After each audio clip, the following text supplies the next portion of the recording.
राम मंदिर निर्मिती झाली म्हणून कोणी हिंदूंचा नेता होऊ शकत नाही असं वक्तव्य राष्ट्रीय स्वयंसेवक संघाचे सरसंघचालक डॉक्टर मोहन भागवत यांनी केलंय। धर्म हा प्राचीन आहे, धर्माच्या अस्मितेतून राम मंदिराची निर्मिती झाल्याचं भागवत म्हणतात। राज्यघटनेला धरून प्रामाणिकपणे वाटचाल करावी लागेल। राज्यघटनेची मार्गदर्शक तत्व नागरिकांचे अधिकार आणि कर्तव्य यांचं श्रद्धापूर्वक आचरण करावं लागेल।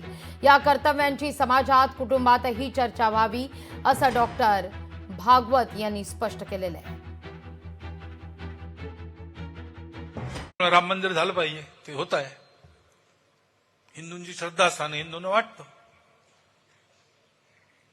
परंतु असं केलं म्हणजे हिंदूमध्ये नेता होता येतं म्हणून किंवा अतिरेकी भूतकाळाच्या ओझ्याच्या परिणामामुळे अतिरेकी तिरस्कार, द्वेष, शत्रुता, संशय याच्या पोटी रोज एक नवीन प्रकरण काढणे हे कसं चालेल? हे नाही चालणार।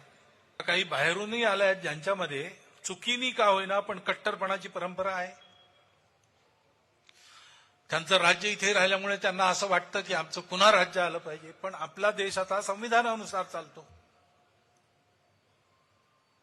तिथे कोणाचं राज्य नसतं, जनता आपली प्रतिनिधी निवडून देते, जे निवडून येतील ते राज्य चालवतील, राज्य जनतेचं असतं।